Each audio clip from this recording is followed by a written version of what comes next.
Assalomu alaykum hurmatli teletomoshabinlar, aziz o'quvchilar. Respublika Ma'naviyat va ma'rifat markazi bilan hamkorlikda O'zbekiston tarixi telekanali orqali tarix dars ko'rsatuvini boshlaymiz. Bugungi mavzumiz shoh va shoir. Andijonda tug'ilib, Hindistonda ulkan saltanatga asos solgan hukmdor Zahiriddin Muhammad Bobur haqida bo'ladi.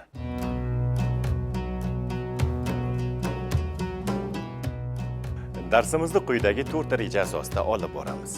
Boburning bolaligi, Boburiylar sulolasiga asos solinishi, Boburnoma qanday asar, shoh va shoirlik orasida. Zahiriddin Muhammad Bobur o'rta asr sharq madaniyati, adabiyoti va she'riyatida o'ziga xos o'rin egallagan adib, shoir, olim bo'lish bilan birga yirik davlat arbobi va sarkarda hamdir. Bobur keng dunyo qarashi va mukammal aql zakovati bilan Hindistonda Boburiylar sulolasiga asos soldi. Serjilo o'zbek tilida yozilgan Boburnoma asari bilan jahonning mashhur tarixnavis olimlari qatoridan joy oldi.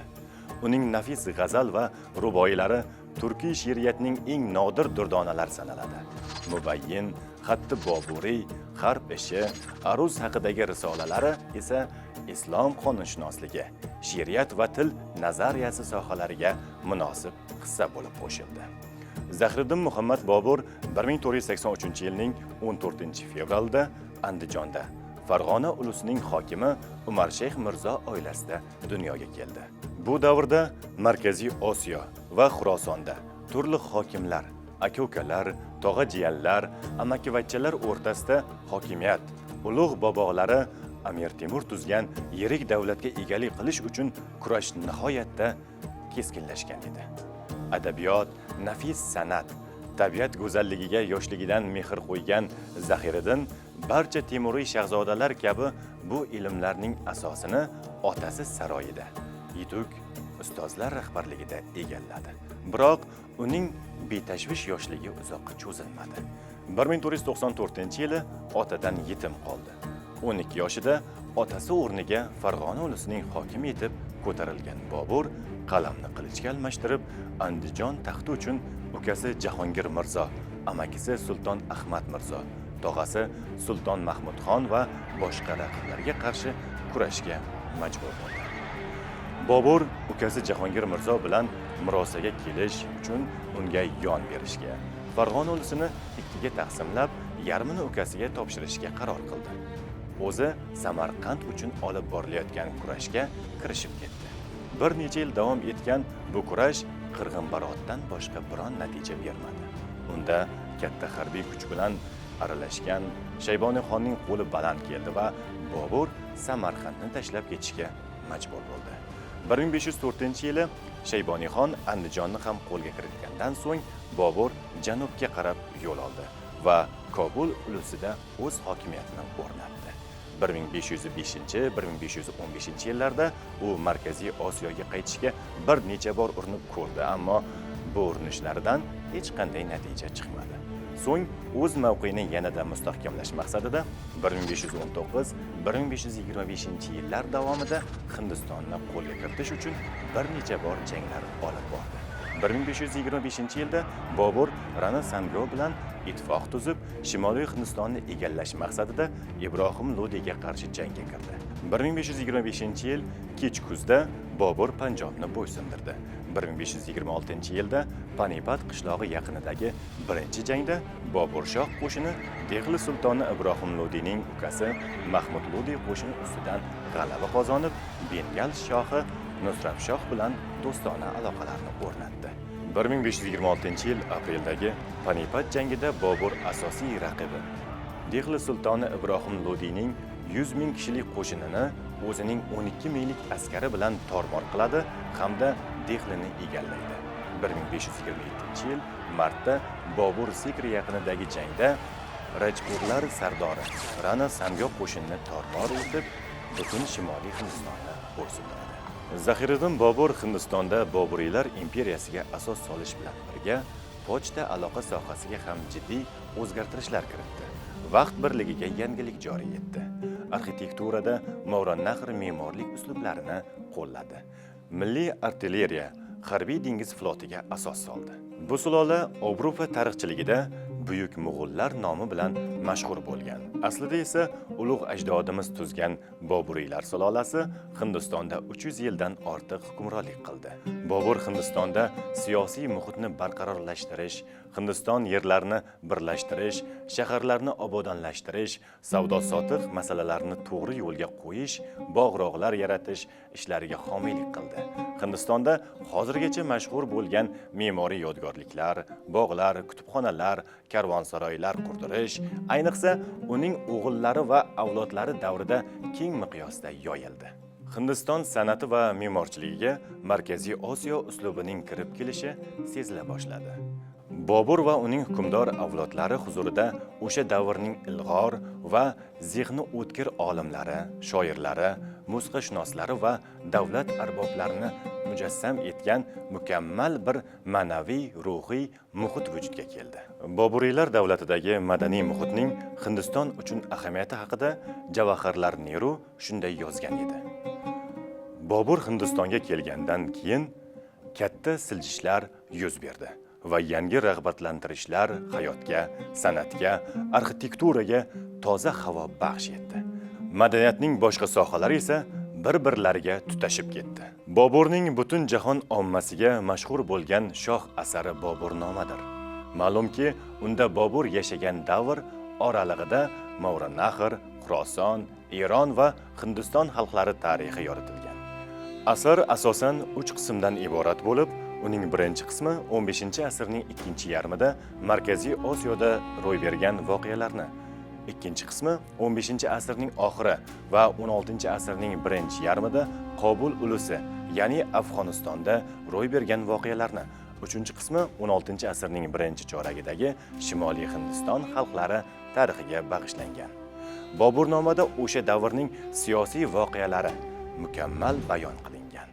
Xususan, o'z yurti Farg'ona viloyatining siyosiy iqtisodiy ahvoli, uning poytaxti Andijon shahri, Markaziy Osiyoning yirik shaharlari Samarqand, Buxoro, Qarshi, Shahrisabz, O'sh, Urganch, Uratepa, Termiz va boshqa shaharlar haqida nihoyatda nodir ma'lumotlar keltirilgan.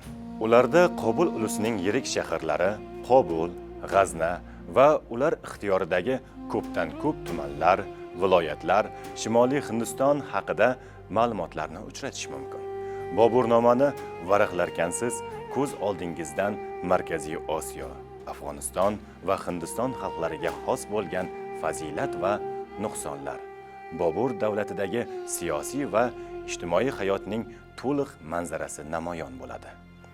Boburnomada keltirilgan bu tarzdagi ma'lumotlar Bobur davrida yozilgan boshqa tarixiy manbalar Mirxond, Xondamir, Muhammad Solih, Binoiy, Muhammad Haydar, Farishta, Abul Fazl Allomiy va boshqa tarixchilarning asarlarida bu darajada aniq va mukammal yoritilgan emas. Muallif Boburnomada Alisher Navoiy, Abdurahmon Jomiy, Behzod, Mirzo Ulug'bek va boshqa allomalar haqida muhim fikr va mulohazalarni bildiradi.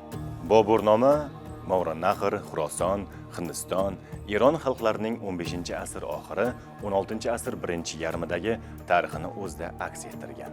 Shuningdek, unda juda ko'p dolzarb iqtisodiy, ijtimoiy masalalar, joylarning jug'rofiy mavqei, iqlimi, o'simlik va hayvonot dunyosi, tog'lari, daryolari, xalqlari, qabila va elatlar hamda ularning yashash sharoitlari tasvirlangan. Shuningdek, xalqlarning urf-odatlari, muhim tarixiy inshootlari, hindular va musulmonlarning ibodatxonalari, to'y va dafn marosimlari haqida nihoyatda nodir ma'lumotlarni o'zida qamrab oladi. Shu bois Boburnoma tarixiy va adabiy meros sifatida dunyo olimlarini hanuzgacha hayratga solib kelmoqda. Bobur umri jangu jadallarda o'tgan shoh bo'lishiga qaramay, o'zbek adabiyotida o'zining nozik lirik asarlari bilan mashhurdir. Uning hayoti va adabiy faoliyati Movranahrda siyosiy hayot nihoyatda murakkablashgan, feodal guruhlarning bosh-boshdoqlik harakatlari avjiga chiqqan va Temuriylar davlatining inqirozi davom etayotgan bir davrga to'g'ri kelgan edi. Bunday murakkabliklar uning she'rlarida ham to'la namoyon bo'ladi. Movranahrni birlashtirishga urinishlari natija bermagach, Bobur ruhan qiynalgan. amaldorlarning xiyonatlari ta'sirida umidsizlikka tushgan kezlardagi kayfiyati she'rlarda aks etgan. Keyinchalik o'z yurtini tark etib Afg'oniston va Hindistonga yuz tutganda Bobur she'riyatida vatan tuyg'usi, vatan sog'inchi, unga qaytish umidi mavj ura boshlagan. Toli yo'qki, jonimga baloliq bo'ldi. Har ishniki ayladim xatolik bo'ldi. O'z yerin qo'yib Hind sori yuzlandim, yo Rab, ni tayin ni yuz qaroliq bo'ldi. Bobur lirik she'rlari va tarixiy Boburnamasidan tashqari islom qonunshunosligi va boshqa sohalarda ham asarlar yaratgan.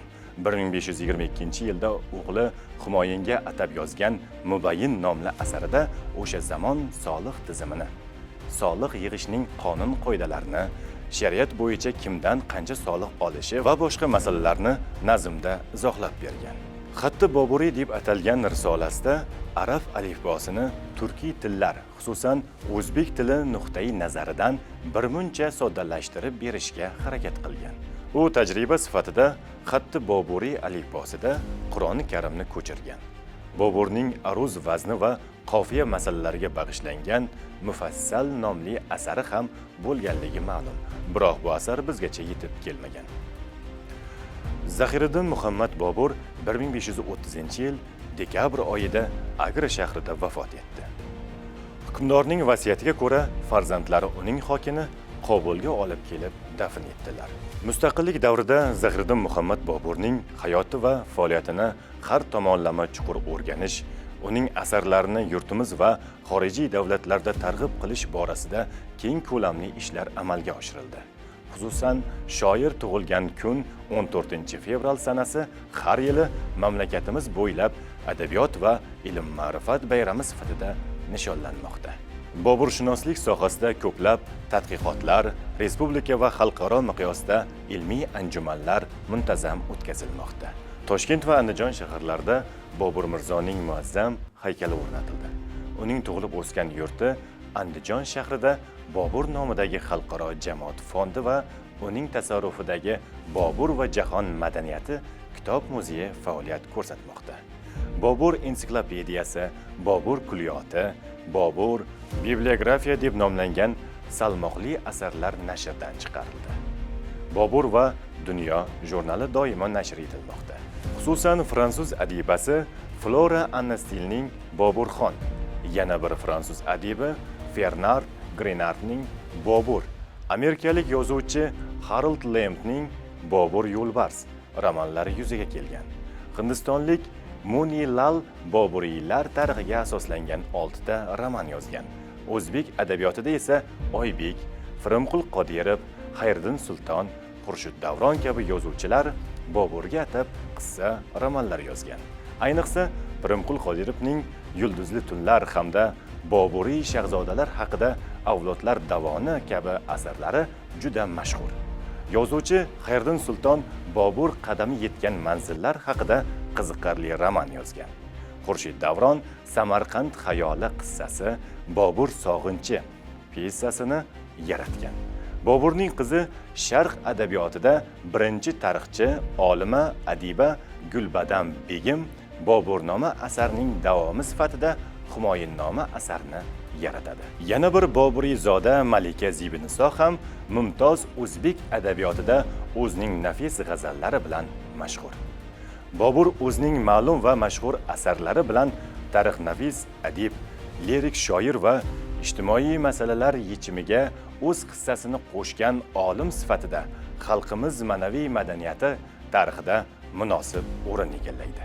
Hurmatli o'quvchilar, qadrli teletomoshabinlar, shuning bilan Zahiriddin Muhammad Bobur hayoti va faoliyatiga bag'ishlangan tarix darsimizni yakunlaymiz. Kelgusi darslarda ko'rishguncha sog', omon bo'ling.